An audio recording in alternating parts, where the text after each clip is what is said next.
बाबूसरटा बादलों में घिरा हुआ खूबसूरत पहाड़,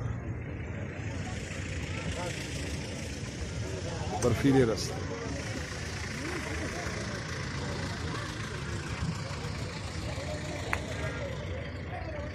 पाकिस्तान का खूबसूरत तरीन इलाका।